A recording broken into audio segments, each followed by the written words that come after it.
Here is Bleeding Kansas, a Decision Games game by John Poniski, which also did Plains Indians War. This is a game that I've had on my radar for a little over a year. And Kilroy from Kilroy Was Here made the connection on his latest video, which triggered me to go ahead and pull the trigger on this one, pick it up. It was not very hard to find. You can still find some out there. And it is a game much like the last one, where you are pushing cubes and controlling areas. And let's show you how that works real quick. Here's the board here. It is the map of Kansas, a little bit of Missouri. It is much like the last game, his latest one, Plains Indian Wars, where you have a chunk of the map of the United States. You're going to have, in this game, like the other one, wagons, you're going to have settlers that are going west. They start in the Missouri side. Let me set them up this side. Put them all across. And it is a card-driven game. It is a very simple game. You're gonna have the game tracker here. This is the timer of the game. The score track over here. I'll show you how that works in a minute. Like I mentioned earlier, it is a card-driven game. Before we get to that, I do want to point out what comes in the games. Like always, you're going to get a rule book. But this game comes with this great, well, this is the booklet, the rules booklet. And I got the wrong one. This one here. I'm very happy that they put this in here. It is a booklet. It's basically a small... tells you about the history of the period and what happened and the incident and everything. I'm very happy that they did this. I skimmed through it. I will be reading this because I've been wanting to pick up a book on it. It looks like this is a much faster reading and it'll get to the point. So I'm very glad that they did that. Again, this is a action game with a card-driven game. You do get a 8-player aid sheet. Not really necessary, but it's there. Every player, let's just get it started. There are two sides to the game. There is the blue cubes, the anti-slavery party, and then the brown cubes, the pro-slavery party. Like this game, you're gonna go side to side. One side does their action, the other one will do their actions. It is a card-driven game, as I mentioned a few times already. For every some of these actions, you will be putting markers here, which will end up triggering elections. The only different one is the first election. You don't score the board. The rest of them you do. From what I've read, is because it was very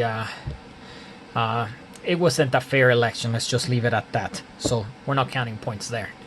Hint, hint. Card-driven game. You all start with 2 cards. On your turn, you grab a card, so you'll have 3. You play a card. First actions you will take. The actions you will take. Skirmish, that symbol there. You will do combat in this game. You will be fighting over regions. You will be getting bonuses for capital cities of your faction or towns of your factions. There's not many on the board. It is a little hard to see. I wish they would have done a little better job between the black and the brown. But for example here, Burlington, it is a pro-slavery faction town, so that'll give you a +1. Topeka over here by Auburn will get you a +2 because it is anti-slavery party capital. Tells you right there. So that's how you can get bonuses. Let's just set it up real quick here. Let's assume we are fighting over, boom, right there, Mound City. Mound City, for example, has anti-slavery faction town, so they give you a +1, and Paris, pro-slavery faction town. So in this example, they're both even. They're both going to get a +1/+1. Some cities, for example, up here, only it's the same way. Some cities you're only going to have 1. So in this case, for example, we would be bringing cubes. Let's just say we had 3 and 3. Each of these cubes, what they do is they're just modifiers. So every cube is a +1. Each of these towns is a +1. Capital cities are +2. In this example, you're going to have 1, 2, 3. That's +3. Plus the city. That's +4. Plus the die roll. So in that case, you have 3 +4, 7. Same here. +1. That's 3. Plus the city. +4.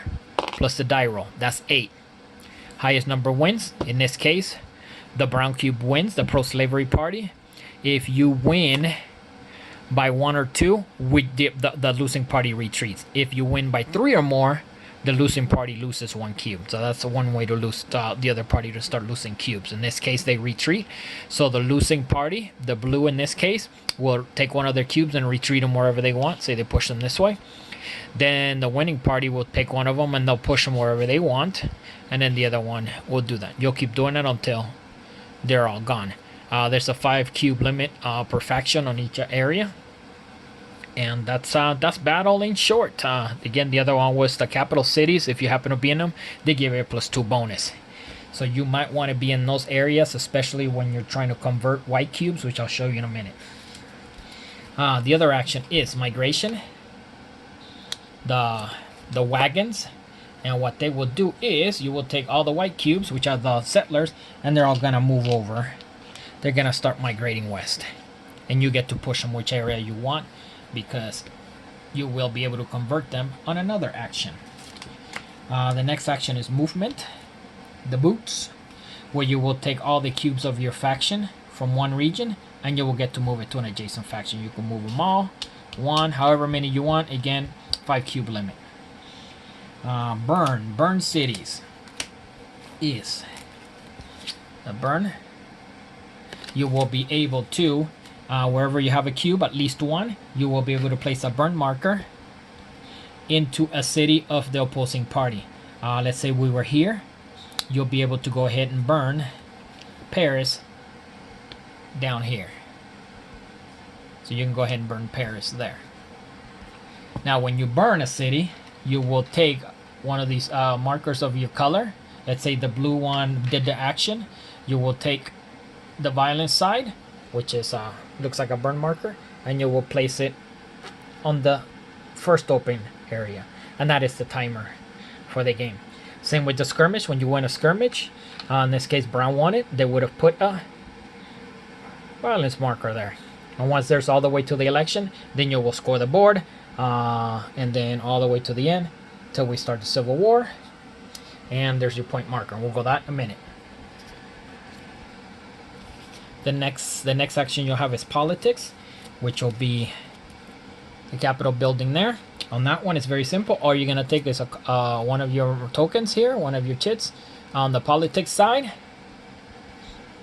And you will go ahead and place it in the map as the previous one. So politics. So only violence and politics. So go in, violence by fighting or by burning cities. Politics only by that icon. The next one is cooperation, where you will take that symbol there, where you will take one of the from your area, say you're here, 1 cube from the opposing faction, and you get to move it somewhere else. You get to send it somewhere else. Influence is how you will get cubes into your side, and that is that fist there. That one you'll take the settlers, the white cubes, and you'll convert them. Much the same way you do fighting. These are gonna be a +1 for each cube and the city that you're in. So in this case, you have +3 plus the city is 1. So that's 3 plus 1. That's 4 plus the die roll. And that's a 5. If you get a 5 or more, that cube converts to a blue, and that's how you get cubes on your side. And again, you can try to push your cubes to a city or on an area here where you have more bonuses, and you're almost guaranteed to convert them. Again, that is the timer there. At the end of at each election, the first one you don't score. The second one, we're going real quick, briefly here. You will score each region, so you're gonna score whoever owns the most regions will get some points. Each region, whoever has majority, they'll get points, and they'll just go down the score marker all the way down. Once you get to the Civil War, the beginning of the Civil War, you'll go ahead and just count your points. They are double-sided, so if you have more than 20, you just go ahead and mark it that way. And again, highest points wins.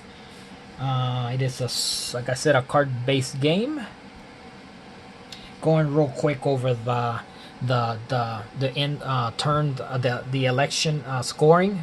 I did want to point out it is a little different how this works. You're gonna count who has majority, and the difference is how many victory points you get. So if you have a majority by 3 versus your opponent, you go up 3 on the point tracker. And then of course each area will give you a +1. And again, once you get to the very end, you score the game. This game does come with some optional rules. It's got 3 from what I could see. I haven't played those yet, but it does have some optional rules, which is kind of nice. Much like the other game, it gives you a few more ways to play it. And in short, that was Bleeding Kansas. I am liking this game. It is very simple game again. This one, again, the theme, it's not for everybody, but it does teach history, which is what I'm looking for in these games. I still do prefer the other one, but I'm glad I have this one on my shelf.